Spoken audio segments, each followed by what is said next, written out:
Hey everyone, what's happening, what's going on? Welcome to another video. Today we're going to be back in Capture One and we're going to specifically take a closer look in how I color grade my photos using mainly curve adjustments because that's actually something extremely powerful and one of the reasons I love using Capture One because of their very strong and powerful curve adjustment algorithms. So without wasting any time, let's jump into Capture One. Alright everyone, here we are in Capture One and I actually took a photo of a bird that I shot the other day in Malibu. Let's just take a quick look at the before and after. And as you can see, I shot this image actually way underexposed. This is the final edit and then we're going to go through each individual layer. I'm going to show you how we got there, right? So let's back engineer everything.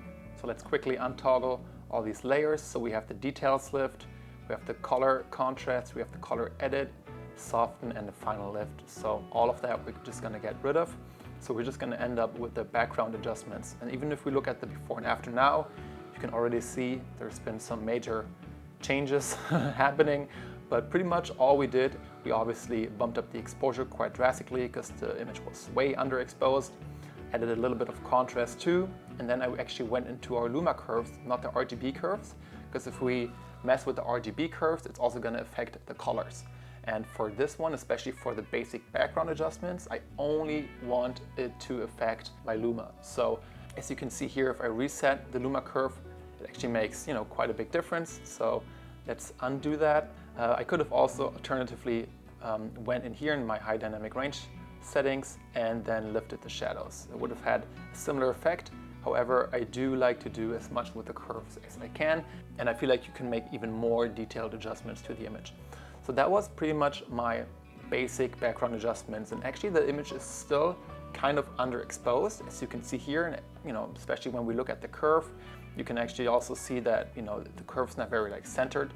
So the image is definitely overall more dark than it is bright, which is fine because it's kind of like the mood that I'm going for. It's important to know the rules of how the image should be basically exposed. At the same time, once you know the rules and they're established for you, then you can, break the rules and kind of mess around with it. So this image, still on purpose, I left it a bit underexposed because what we did, and I've actually covered this in a previous video, is the next layer that now we're gonna actually toggle back on is gonna be called Details Lift. So as you can see, once I toggle it on, it actually makes a drastic difference. And it also changes our Luma curves as well. But so pretty much what I did here, and I'm not going to go super deep into this because this is a technique I've covered in previous videos, and you can, more than welcome to check those videos out. If I press M on my keyboard, you can actually see the mask.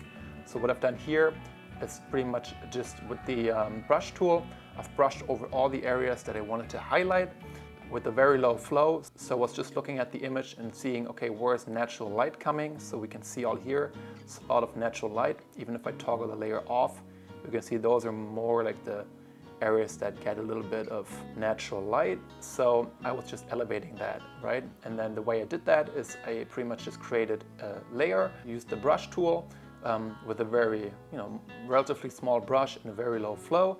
And then I bumped up the exposure, added some contrast and lifted the shadows. We can actually lift them a little more. You can see it's gonna have an instant effect on the image. And I didn't touch any of the curves for this one. I pretty much just elevated the natural light, added exposure, contrast, and the shadows. As you can see, just kind of gently brushing over all these areas, and then especially putting extra pressure on the whole eye portion of the animal, because this is actually something I like to elevate even further, just so that, because if we toggle the layer off, you can see the bird's barely really looking at us. We don't really, get a connection with the animal.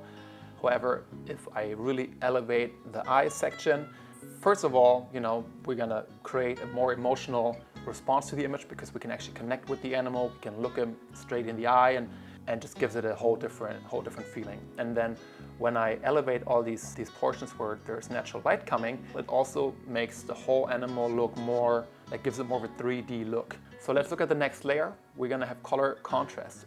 There's a difference between my color edit layer. As you can see here, this really changes the colors, and my color contrast. So first, once again, this is actually a fill layer, so it's gonna affect the entire image. So the way you create these is you click on the little plus icon here, right click, and then new filled adjustment layer, which we're not going to do now, but in that case it's going to affect the entire image. So for the color contrast layer, I went once again back in the Luma curves, and I actually did a little bit of a film fade here. So what that means is, you can see here down where we have all of our blacks, I actually lifted the black point up so that there's no like blacks that are 100% black. And then I did the same thing with the highlights. So we do not have absolute whites and we do not have absolute blacks. So it's almost like a little bit of a washed out look, which is something I personally like. And then I went into the RGB curves, and actually here I did some like major contrast changes. Everything we're gonna do in the RGB curves, and actually let me put these here so it's a little better to see for everybody. The RGB curves are actually affecting all the colors of the image. So this is why I called this layer color contrast, because really what we do here, doing this almost like basic S-curve, is we're doing a contrast enhancement only on the colors, not on our Luma adjustments. And then so just for example, if I were to drag this down, you can see how, drastically, obviously this doesn't look good at all, but how the colors are just gonna become way more richer.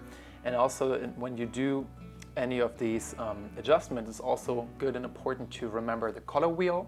So, let's just say, for example, we are going into our red, and the opposite of red is cyan, right? If you look at the color wheel, you have the opposite of red, you have cyan. So knowing that if you increase the red, you're gonna decrease the cyan and vice versa. And the same goes for blue. Blue on the other side of the color wheel is gonna be yellow.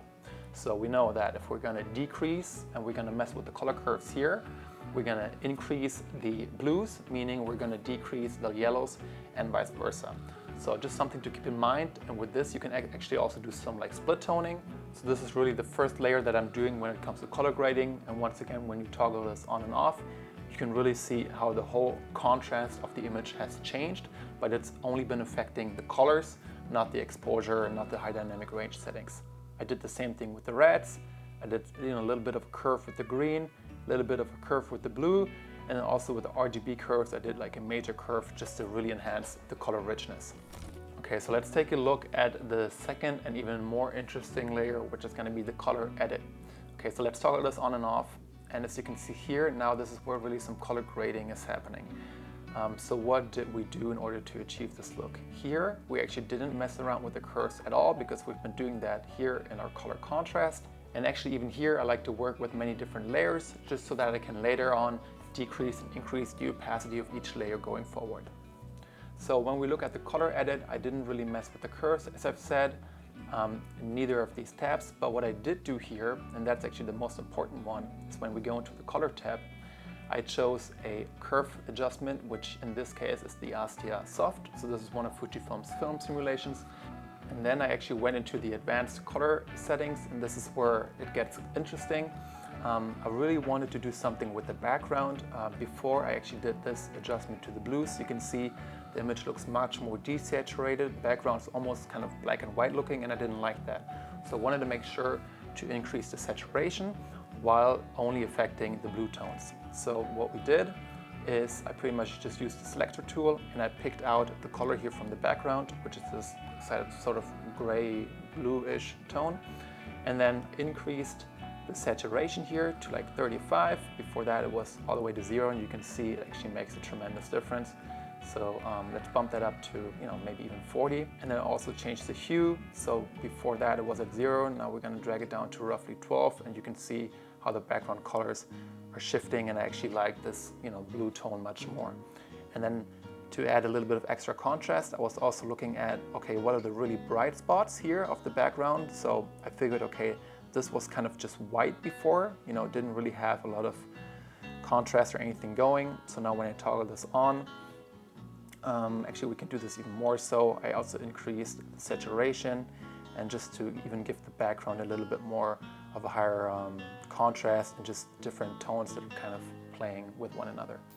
Okay, so as you can see, it doesn't look like it's doing a lot, but once we go back into our layers and we toggle this on and off, you can actually see, okay, it does make a tremendous difference. And also, we can go back into our color editor and just view the selected color range.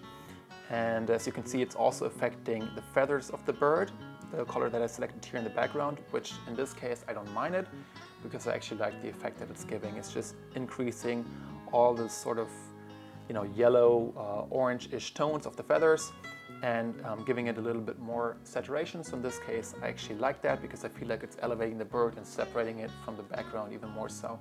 That was it for my color grading actually, because the last two layers, all I did was I softened the background, and this is also something we've been doing in previous videos, so make sure to check those out. You can see what I did here when I toggled on the mask. I pretty much just created a field adjustment layer, and then I went into my refine settings. I bumped up the noise reduction, you know, to 100%, and then also in my adjustment settings I decreased the clarity and I decreased the structure by like a lot, which is actually why I have the overall opacity of the layer set to 50 because it was just too much. And then I erased the entire mask from the bird because I didn't want the bird to be out of focus or anything, but I did want the background to be super blurry, out of focus, and to actually decrease the noise in it as well. And I think that's been working out quite well. So the bird's still in focus, but if we toggle this on and off, you can see it's definitely affecting the background. And before that, we just had a lot of grain and everything going on, and once we soften it, here you can see it's just very nice and even, and that's the way we want to have it, right? And then we just have a final layer which is called Final Lift. So why we did that is just to really give more of a focus point towards the bird.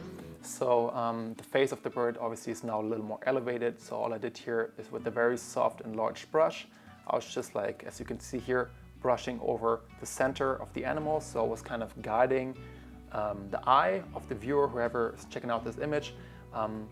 Obviously the center of the image is going to be the bird's face, so I just wanted to elevate that and really, instead of just making everything else darker, I wanted to make the face just, you know, elevated and lifted a little bit so that the eye is naturally drawn to the face. And then all we did here was increase, once again, the exposure, the contrast, and the brightness a little bit. And then I think that is pretty much it, guys. Yeah, did a little bit of vignetting here, but the main focus of this video, once again, is how to use the color curves, which we've done here with a color contrast layer. And as you can see here, it's definitely making a drastic difference in our image. And then also the color edit, where we actually go into the color tab and pick out each individual color that we would like to work with. And let me toggle this off here, view select the color range. And then yeah, here once again is our before and after. As you can see, obviously tremendous difference, and I actually really like how this image turned out. I hope you guys were able to take something away for you in this video. This is just a very quick look into how I color grade and edit my photos. And then thanks for watching, and I'll see you in the next video. And until then, all the best, take it easy, and bye-bye.